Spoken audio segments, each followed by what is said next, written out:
వారిని ప్రోత్సహించి ఆయుధాలు అమ్ముకుని జేబులు నింపుకునేది వారే. యుద్ధం ముగిశాక బాధితుల కన్నీళ్లు తుడిచి పునర్నిర్మాణం పేరుతో ముందుకొచ్చేది వాళ్లే. Gaza the war and peace డ్రామాలో లక్షల కోట్ల రూపాయలు ఎవరి జేబులోకి వెళ్లనున్నాయి? అటు గాయం ఇటు సహాయం పేరుతో లక్షల కోట్ల రూపాయల లాభాలు నొక్కేస్తున్నారా? ఇరాక్ ఫార్ములాతో అమెరికా ముందుకు వెళ్తోందా? అప్పుడు యుద్ధ గీతం, ఇప్పుడు శాంతి దౌత్యం. గాయం చేసేది వాళ్లే, సాయం అందించేది వాళ్లే. ఒక యుద్ధం, రెండు లాభాలు. 2023లో ఇజ్రాయెల్పై హమాస్ మెరుపు దాడులు చేసింది. దానికి ప్రతీకారంగా గాజాపై 2 ఏళ్లపాటు నాన్ స్టాప్గా ఇజ్రాయెల్ దాడులు చేసింది. ఈ భీకర యుద్ధంతో గాజా శిథిల చిత్రంగా మారిపోయింది. ప్రతి 10 భవనాల్లో 9 దెబ్బతిన్నాయి లేదా నేలమట్టమయ్యాయి. 1,00,000కు పైగా భవనాలు ధ్వంసమైనట్లు ఐరాస తెలిపింది. ప్రతి 10 ఎకరాల పంట భూమిలో 8 ఎకరాలు నాశనమయ్యాయి. ఇజ్రాయెల్ దాడులను తప్పించుకునే ప్రయత్నంలో లెక్కలేనన్ని కుటుంబాలు విచ్ఛిన్నమయ్యాయి. అనేక మంది ఆచూకీ గల్లంతైంది.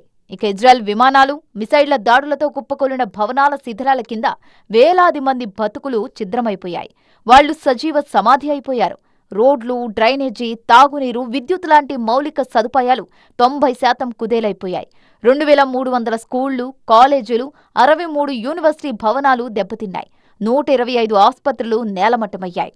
గాజాపై గన్ను ఎక్కుపెట్టి బాంబులు, మిసైళ్ల వర్షం కురిపించిన ఇజ్రాయెల్కు ఆయుధాల సరఫరాతో అమెరికాకు బిలియన్ల డాలర్ల లాభాలొచ్చి పడ్డాయి. అంటే అమెరికా కంపెనీలు ఆయుధ వ్యాపారం పేరుతో లక్షల కోట్ల రూపాయలు దండుకున్నాయి. ఇక ఆయుధ కర్మాగారాల్లో అమెరికన్లకు లక్షల సంఖ్యలో ఉద్యోగాలొచ్చాయి. ఎన్నాళ్ళో సాగిన యుద్ధం ఇప్పుడు ముగిసింది. యుద్ధతంత్రం ముగిసి శాంతి గీతం వినిపిస్తోంది. యుద్ధం ముగిసిపోతే లాభాలు సమసిపోతాయి. అయితే ఇక్కడే అమెరికా వార్ అండ్ పీస్ వ్యూహం మరో మలుపు తిరిగిందంటున్నారు అంతర్జాతీయ వ్యవహారాల నిపుణులు. గాజా పూర్తిగా ధ్వంసమైపోయింది. దాని పునర్నిర్మాణం చేపట్టాలి. గూడు కోల్పోయిన లక్షల మందికి మళ్లీ నివాసాలు నిర్మించాలి. రోడ్లు, డ్రైనేజీ, తాగునీరు, విద్యుత్ లాంటి మౌలిక వ్యవస్థలను సరికొత్తగా నిర్మించాలి. దీనికి లక్షల కోట్ల రూపాయలు కావాలి. ఇక గాజా పునర్నిర్మాణానికి ఆయిల్ రిచ్ గల్ఫ్ దేశాలు $100 బిలియన్ల సాయం చేసే ఛాన్స్ ఉంది. గతంలోనే గాజా తమకు కావాలని స్పష్టంగా చెప్పేశారు ట్రంప్. ఇక ట్రంప్ అల్లుడు జారెడ్ కుష్నర్ యూదు మతానికి చెందిన వ్యాపారవేత్త. సో ఇటు ప్రెసిడెంట్ గారి అల్లుడు రంగంలోకి దిగుతారు.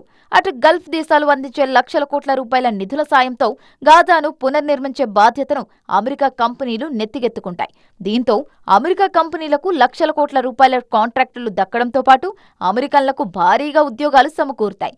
పనిలో పనిగా ప్రెసిడెంట్ గారి అల్లుడు గిల్లుడు కార్యక్రమం కూడా స్వామి కార్యంలో స్వకార్యంలో సాగిపోతుంది. ఒకే దెబ్బకు 2 పిట్టలు అన్నట్లు ఒక వారితో అమెరికాకు 2 లాభాలు చేకూరుతాయంటున్నారు నిపుణులు. 2005 ప్రాంతంలో ఇరాక్పై యుద్ధం చేసి సద్దాం హుసేన్ను గద్దెదించింది అమెరికా. ఆ యుద్ధం పేరుతో ఆయుధాల అమ్మకాలు బాగా జరిగి అమెరికా కంపెనీలు బాగుపడ్డాయి.